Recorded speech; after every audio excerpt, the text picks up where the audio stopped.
few things to keep in mind when you are trying to craft your brand promise, when you're walking through what it might look like.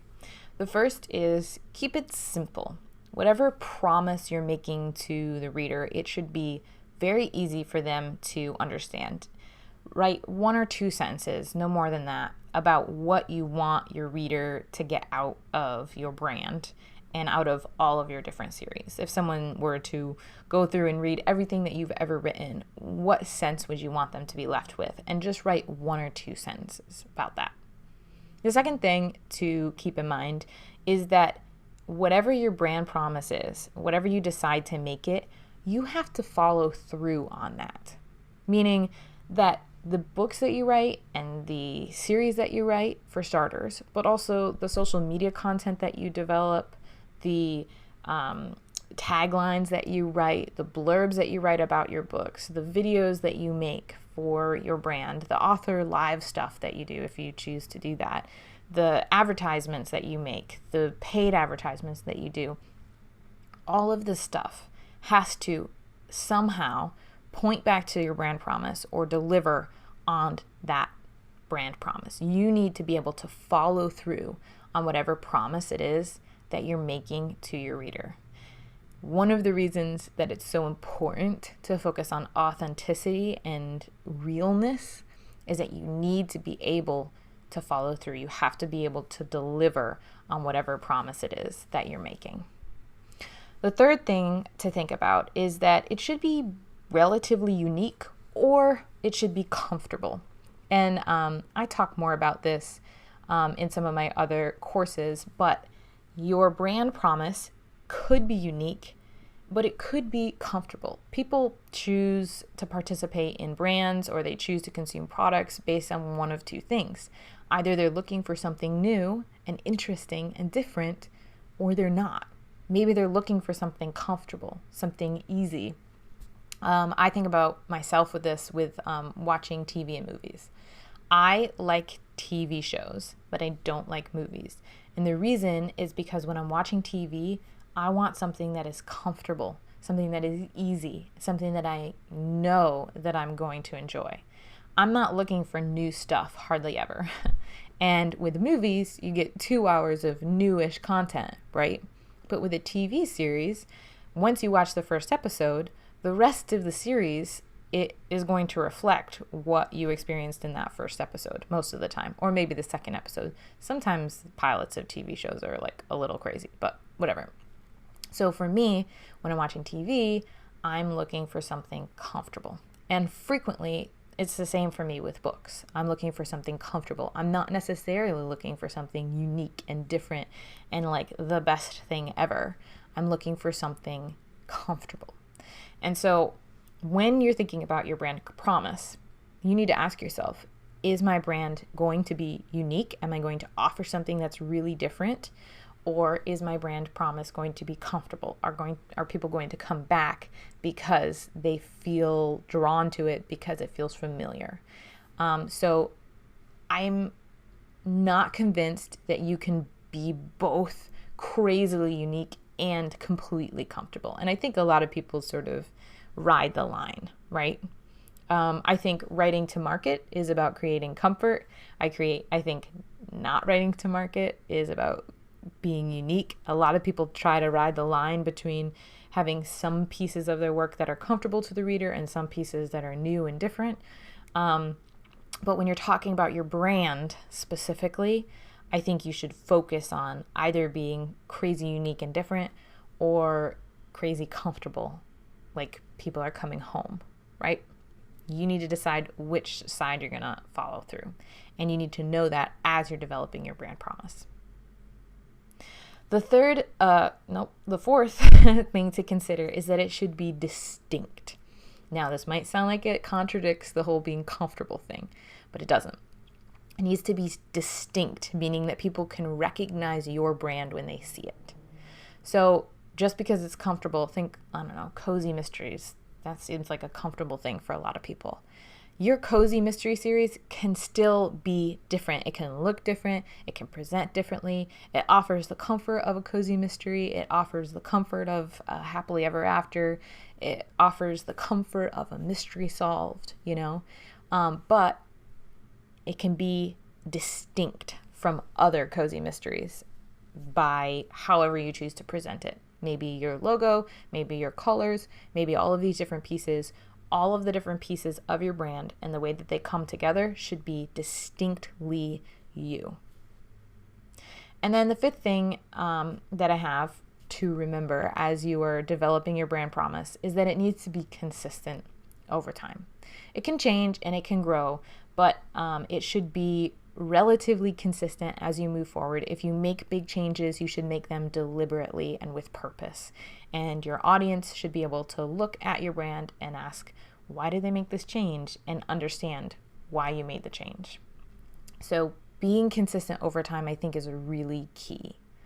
And what consistency looks like is certainly going to vary from author to author and brand to brand. But whatever you do, figure out a way to stay relatively consistent. So a couple things to think about as you're trying to figure out what your brand promise is. What's your favorite book series in the whole world? And why do you keep coming back to it? I had already told you to look at your own work and ask yourself, what is my promise to the reader? But pick your favorite book or your favorite book series and ask yourself, what is this author promising to me?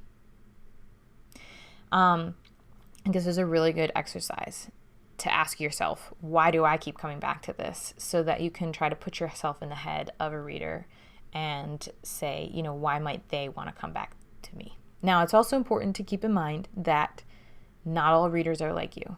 And so what you're offering needs to not be necessarily specifically custom to you. But it's a really good exercise to see how other authors are doing it and how their brand is impacting you as a potential reader.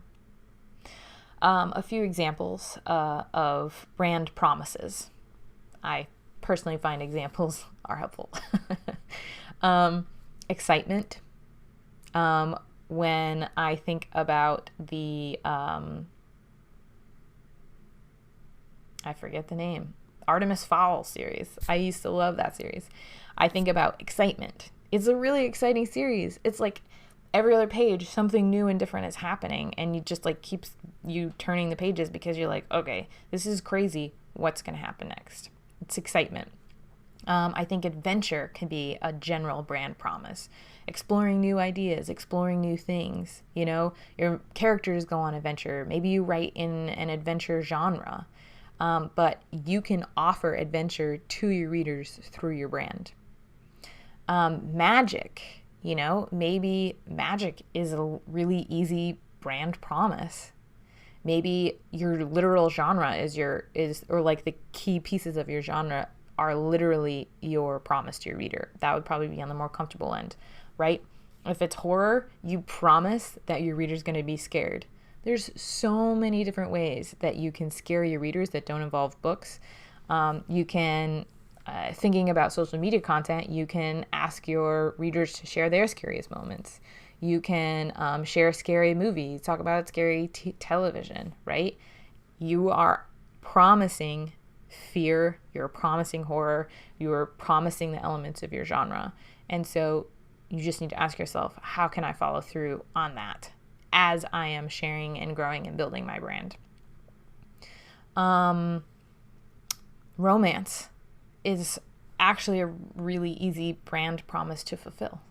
I think romance as a genre has some really, really clear-cut pieces that readers expect and readers want. So what are you promising to your readers specifically with your romance?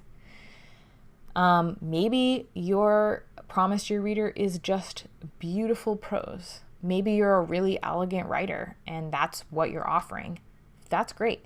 Be clear about that in your brand. And as you are sharing content, if you're writing website content, if you're posting on social media, if you're writing taglines, all of these different pieces should demonstrate the beauty of your writing. You are promising beautiful writing give them beautiful writing, beautiful prose. Maybe your brand is relatable or your work is relatable, so make it relatable. You know, there are so many relatable memes out there, or wholesome memes or whatever, and other content and other brands that sort of follow that promise. So ask yourself, how can I demonstrate to my readers that I am relatable and that my work is relatable? These are specifically fiction examples I've been giving, but it's even easier with nonfiction, in my opinion. So I'm offering you a course on branding. My promise to you is that by the end of this course, you are going to understand how to develop an author brand. It's a really easy promise. And if you look at some of my other workshops, even if you just look at the high level topics, my brand promise in developing these courses is literally, I am going to walk you through the how-to of creating an author brand, or creating social media content, or understanding how to market your work, or, you know, this writing topic or that business topic. My brand promise is focused around how to. I am going to give you actionable steps that you can take to accomplish these things that you need to accomplish. That's my brand promise for nonfiction.